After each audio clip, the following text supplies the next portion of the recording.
Gagawa tayo ng cracking drinks! Ito po ay trending ngayon sa Thailand. Nako, napakadali lang gawin, wala mga special equipments na gagamitin. Kailangan mo lang ng melted na tsokolate. And syempre, pwede mo itong gawing pang negosyo or pwede mo idagdag sa existing mo na business. Ayan, so ito yung ating mga sangkap, pero mamaya ay magdadagdag pa ako habang gumagawa tayo ng ating recipe. Pero, napaka-importante, dapat may tsokolate ka. So, ito ay bittersweet na chocolate at meron din akong white chocolate. Pwedeng gumamit ng dark na chocolate or milk chocolate. And syempre, kailangan na may plastic cup ka. Dahil, pag melt natin ng ating tsokolate dito, para makrack natin siya, ipapress natin yan. Kapag glass ang gamit mo, syempre hindi mo mapipress yun, so hindi magka-crack yung tsokolate ninyo mamaya. So, ayan, simulan na natin.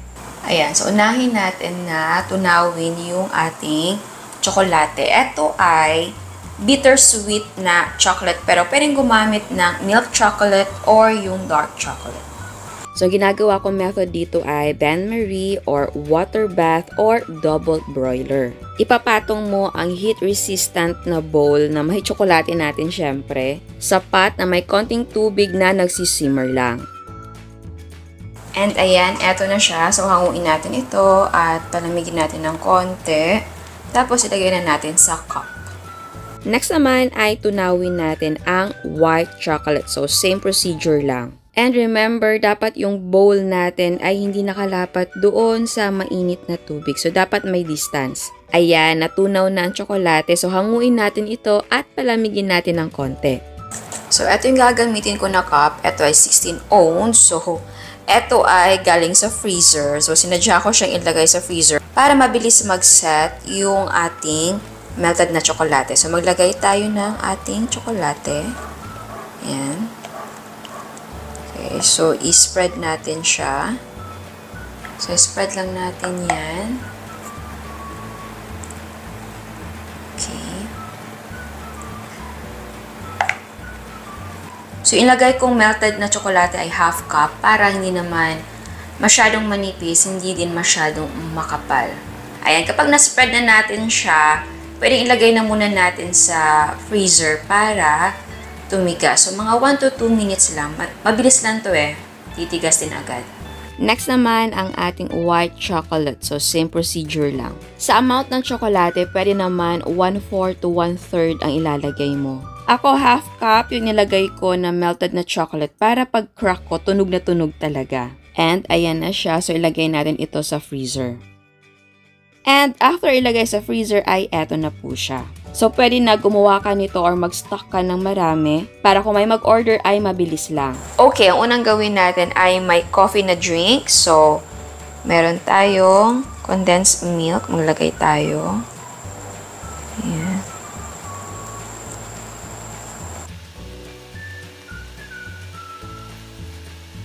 Ayan. So, next ay lagyan natin ng yellow. Okay.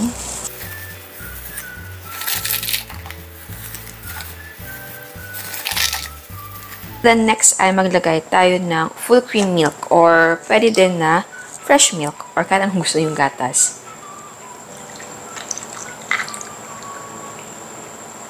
Ayan. Tapos ay maglagay tayo ng kape. So, pwedeng brewed coffee. Etong gamit ko ay instant na coffee powder. Naglagay lang ako ng mainit na tubig. Pero eto ay hindi na mainit para hindi matunaw yung ating tsokolate. Ayan. Ang gawin natin ay strawberry milk. So, una maglagay tayo ng condensed milk. Ayan. And then, lagyan natin ng yellow.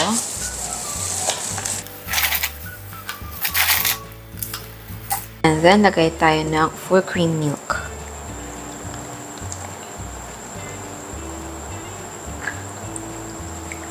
Ayan.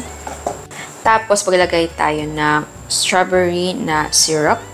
Okay. Kung gusto nyo maglagay ng strawberry jam or strawberry filling, pwede.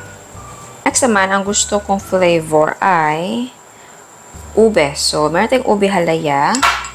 Lagyan natin yan ng gatas. Mix lang natin yan. And eto siya. So, hindi matingkad yung kulay niya. So, maglagay tayo ng konting ube flavor. Optional to ha. Ayan. So, dagdagan na lang natin ito ng full cream milk. Ayan. Okay. Ayan. So, maglagay tayo ng condensed milk.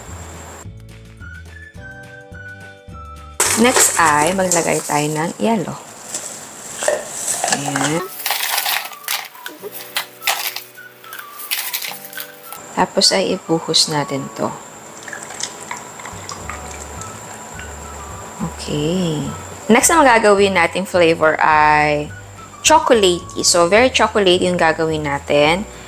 So, maglagay tayo ng condensed milk. Tapos, dito ay, meron ako ditong cocoa powder na unsweetened. Tinuna ko sa mainit na tubig. So, eto hindi na mainit ngayon. And then, gusto ko maglagay ng Milo. Ayan. Tunawin natin yan. And ayan, eto na siya. So, okay lang na may mga konting buo-buong Milo. Mas maganda nga yun pag sip mo merong buo na Milo. Sunod naman ay maglagay tayo ng yellow. And then, maglagay tayo ng ating full cream milk. Oh. Tapos, ilagay natin yung ating chocolate na mixture. Oh, very chocolatey. At ayan, eto ng ating cracking drinks na inspired sa Thailand. Okay, so tikman natin. Okay, strawberry. So, i-mix natin dahil di ba naglagay tayo ng condensed milk. Ayan, so tikman na natin.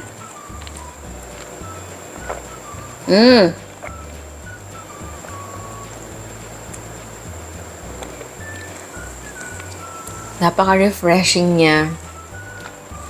Ay, alam nyo, kahit hindi tayo naglagay ng strawberry jam or strawberry filling, yung strawberry syrup lang, okay na siya for me.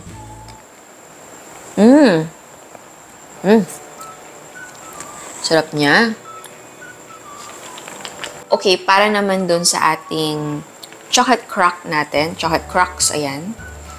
Laki niya. Pwede pa natin siyang i-crack. Okay, para dito sa chocolate na crack, I think, arte siya. Magandang arte naman din siya. And, bonus siya sa drink.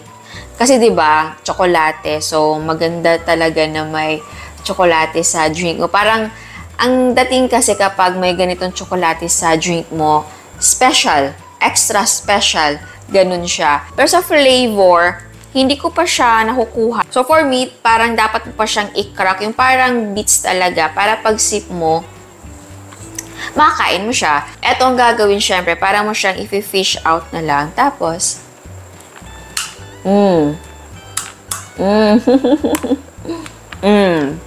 ayun. Sarap. Diba? Ganon.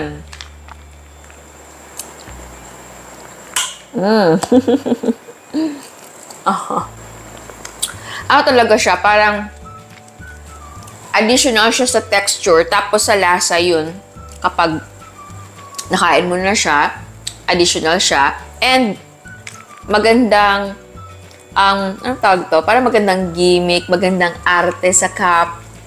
Di ba ngayon, ang dami talagang dapat may something ka na i-offer na bago sa store, or sa shop, or sa cafe mo para tumunog yung pangalan ng produkto mo.